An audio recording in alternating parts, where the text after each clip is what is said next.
The WRV is to the Honda Jazz what the i20 Active is to the Hyundai i20, the Aventura is to the Fiat Punto Evo, and what the Etios Cross is to the Toyota Liva. So this is a family hatchback but with many SUV-inspired details to give it a different image and a different persona. But what has us particularly interested is that Honda hasn't just slapped on a few bits of plastic cladding on the Jazz to come up with the WRV. They've gone the distance to add more features, raise ground clearance, and give it completely unique styling both front and rear.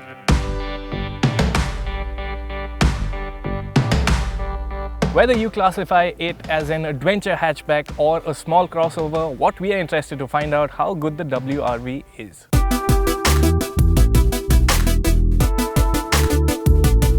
See a Jazz and a WRV standing together and you are unlikely to confuse one for the other. Sure, they have the same glasshouse and the doors are identical, but the two still look quite different. To give it a more SUV-like stance, Honda has raised the bonnet line on the WRV, and as a result, the profile is very different to that of the MPV-like Jazz. The 188mm of ground clearance, which is 23mm up on the Jazz, helps too. The WRV's headlights get daytime running LEDs, the sculpted bumper adds muscle to the design, and there's also a contrasting scuff plate lowdown, as well as the expected dose of plastic cladding. At the sides, the details that are different from the Jazz include the WRV's chrome door handles, the smartly finished roof rails, and the well-styled and larger 16-inch wheels with Meteor 195 section tires. Styling at the rear is unique as well, thanks to the new L-shaped tail lamps, a revised tailgate with the number plate positioned low, and a completely redone bumper. The styling may be unique, but let's not forget this is still a Jazz under the skin, and that by definition means this is a very practical car. Now let's take the boot for instance. 363 liters, so it's large and accommodating, it's well shaped, and it is also nice and easy to access. Unfortunately, the WRV doesn't get the top Jazz's magic seats that split, fold and flip to create even more room for luggage. This aside, the WRV's cabin also offers more of what we like about the Jazz. The cabin is really spacious, and on this front at least, the WRV can compete with cars several classes higher. There's enough room for 3 in the back, but what's a bit of a downer is that the backrest is slightly too upright here. Let's shift focus to the front section of the cabin. The basic look and layout of the WRV's dashboard is the same as that in the Jazz, but Honda has done a bit to give this car a slightly different personality. For instance, the seats get sportier, or may I say jazzier upholstery here. The gear lever is sportier, it's a narrower, slimmer design. There's a new center armrest which also gets a handy storage bin underneath. There are these silver inserts that, well, add a bit of character. And importantly, there is a segment first feature, which is this, the sunroof. Honda has also equipped the WRV with its new 7-inch touchscreen media navigation system. The unit is pleasant to operate and easy to navigate and comes bundled with MirrorLink smartphone connectivity. Sadly, Android Auto and Apple CarPlay are missed. There's more too. With the handbrake engaged, the system allows you to use your phone's 3G or 4G network to browse the internet, and there's an HDMI input to let you play videos at long stops as well. Additionally, the WRV gets a reversing camera with multi-views, though curiously enough, only the diesel models get push-button engine start-stop and cruise control. What is good is that all versions of the WRV feature dual airbags and anti-lock brakes. Like the Jazz, the WRV's cabin is full of storage areas with several cubby holes and bottle holders scattered around the cabin. The armrest console now houses a second USB and power socket in addition to those on the dashboard. It is a practical cabin, but visibility at crossroads could be an issue thanks to the thick A-pillars.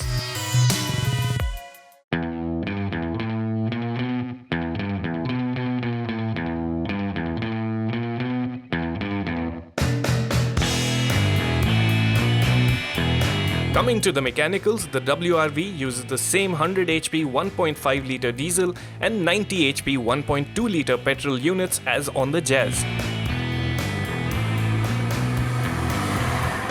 The diesel engine shares its 6-speed manual gearbox with the Jazz, but the gear ratios have been tweaked here to account for the WRV's 50 kg weight increment as well as to improve initial acceleration. Work has also been done on improving the engine's refinement. In all, there's good and bad news. Now, anyone familiar with the 1.5-litre Honda diesel engine will tell you that this motor is not the last word in refinement. Unfortunately, that's a trait that holds true on the WRV as well. The thing is, this engine is clattery at idle and noise levels are never particularly low. If you can make your peace with the high noise levels, well, the engine does offer quite a bit to like as well. For one, it pulls really well from low speeds, so you don't have to really work the gears hard in city driving. The build of power is also nice and smooth. The biggest pull for many buyers will be the diesel WRV's 25.5 kpl claimed fuel economy figure. But for all its efficiency, don't expect the engine to excite you. Yes, initial acceleration is good, but you won't gain much by revving the engine hard. So it's best to upshift early and make the most of the engine's bottom end power. The diesel WRV's clutch is on the heavier side, and though gear shifts are fine, the slim shifter won't be comfy to everyone. Coming to ride and handling. Raising the suspension usually has an adverse impact on ride and handling, but thankfully that's not the case here. Honda's engineers have fine-tuned the suspension and related components for Indian conditions, and the final effect is really quite good. From behind the wheel, the WRV doesn't necessarily feel like a high-riding Jazz. There are no undue up and down movements, and the suspension in general does a nice job of absorbing the bumps. The additional ground clearance comes handy on our roads, but this is a front-wheel drive hatchback, so it's best not to get too adventurous with the car. The WRV is no SUV and shouldn't be thought of as one. And you can't call the WRV particularly sporty either. Now, the WRV is not the car you'd like to dart into and out of corners in. In fact, the tires will squeal in protest if you load them up too much. But the overall feeling is still of being in a very safe and predictable handling car.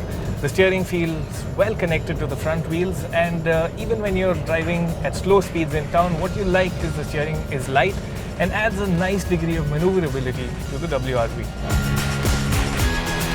While the bulk of our drive was in the WRV diesel, we also had a go in the petrol version. Interestingly, the 90 HP 1.2 engine uses a new 5-speed gearbox, and again the gear ratios focus on good initial acceleration. So, what's the petrol WRV like to drive?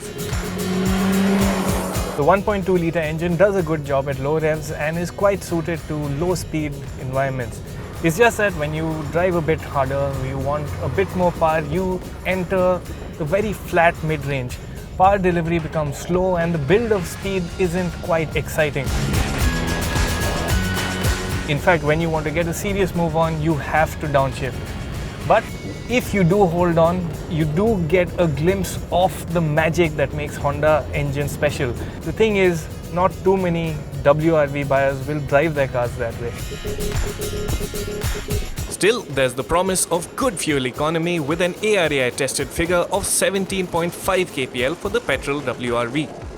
However, we can't help but imagine how the WRV could have been with the city's 119 HP 1.5-litre petrol unit. Remember, even the Aventura can be had with a 140 HP petrol. Honda hasn't revealed WRV prices as yet, but the car could cost in the region of 60 to 70,000 rupees more than a comparable Jazz. We expect prices to range from 7 to 10 lakh rupees ex-showroom, which would make the WRV on the pricier side. There's no shortage of hopped-up hatchbacks on sale in the market today, but even so, the WRV comes in and makes a strong case for itself. For one, it looks more than just a beefed-up version of the Jazz. This looks like a different car, and a pretty interesting one at that. It also gets plenty by way of features. In fact, the WRV sunroof could just go on to become one of its USPs. then it's just as likable, user-friendly and practical as the Jazz. Sure, a stronger petrol engine and a quieter diesel engine would have added to desirability, but what it eventually boils down to is the way Honda prices it. Now, Honda has sprung a surprise or two in the past. If Honda does manage to price the WRV competitively, it could just go on to become a proper rival to mainstream large hatchbacks.